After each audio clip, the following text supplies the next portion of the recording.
Hi and welcome to the channel. Now today hopefully it's going to be a very quick video. I did mention this in a previous video about the capacitors can be quite a way out, more than you think maybe.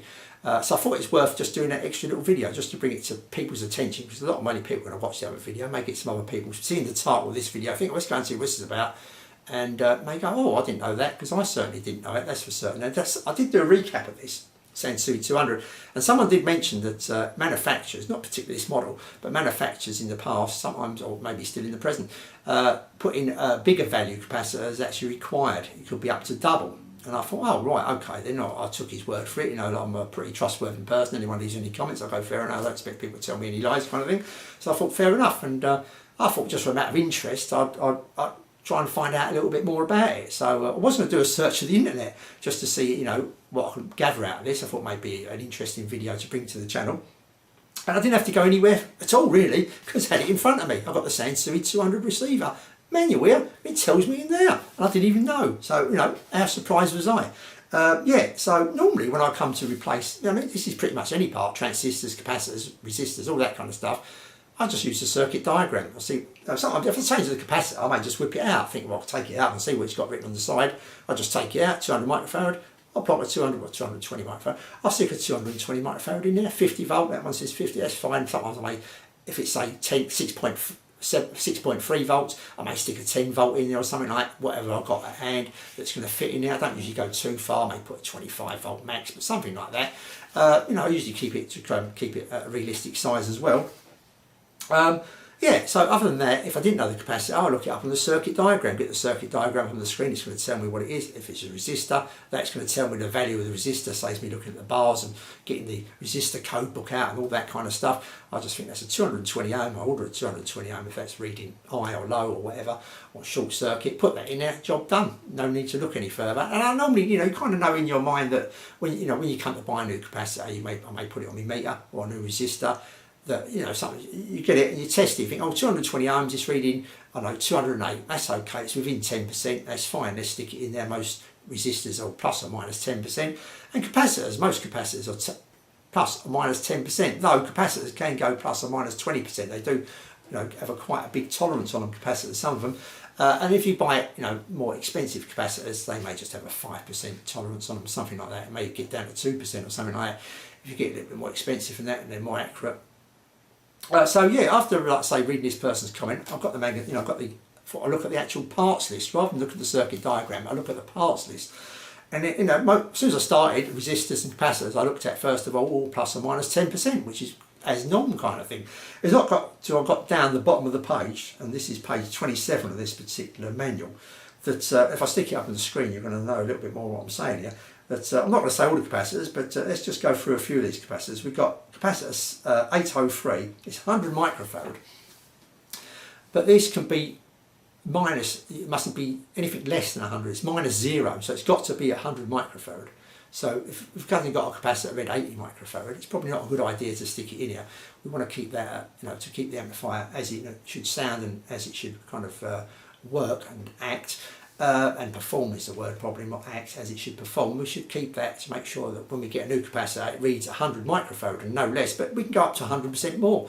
So for instance, I know you can't get a 200 microfarad capacitor, I don't think you can.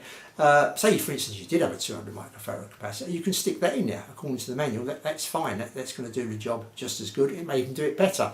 And this is just another thing that comes into it as well. We'll change all these actually make any slight difference to the sound. Will it give this amplifier a bit more punch, a bit more guts?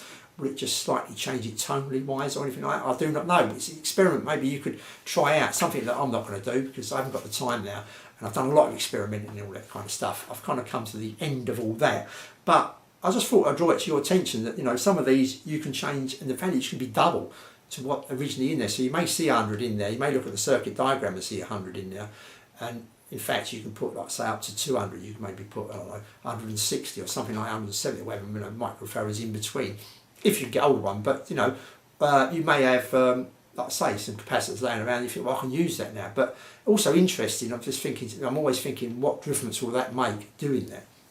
Will it give it a little bit extra punch, a bit more dynamic to it kind of thing, or would it absolutely make no difference at all? Now if it was in the signal path, for instance, and you changed a 1 microfarad to a 2 microfarad, that would make a difference. You'll hear that tonally, you know, it would change the amplifier there, you know, it would make a sound difference there, you know, just change it, especially like if you've got a signal path and you've got a 4.7 or something like that, you suddenly change that to a 10, you're going to hear a little bit of a difference there, that's for certain. So, you know, will these make a difference by this manufacturer having a minus of 0, but the plus of 100, we could go 100% extra on top kind of thing.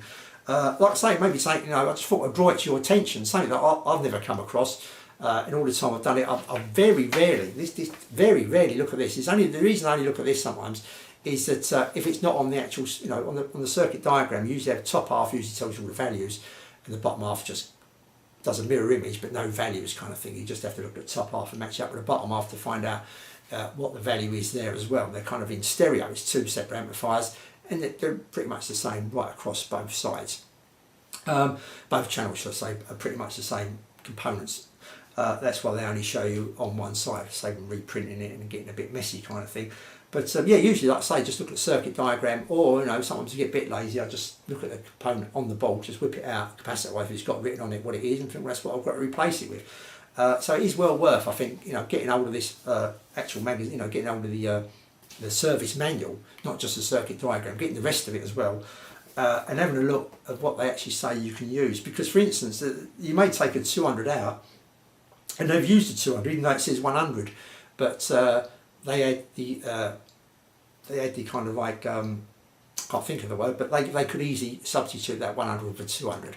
So that's what they had in the factory at the time. So they stuck a 200 in there. So you're going to go out and get a 200, pay a little bit more extra for it to stick that in, when you could have got away with maybe something you had in the drawer that was a 100, and you could have put a 100 in there, you know what I mean, if you're just whipping it out. So it's always worth checking the circuit diagram, but you know, for the value it should be kind of thing, but also checking this here at the end bit, the parts list, to see what the tolerance is, and just to see that difference. And like I say, plus 100 is quite a big tolerance, isn't it? It's quite a big, it's an extra double, and it's quite a big tolerance, and it's kind of got me thinking, what difference would that make in the sound? But I've done this now.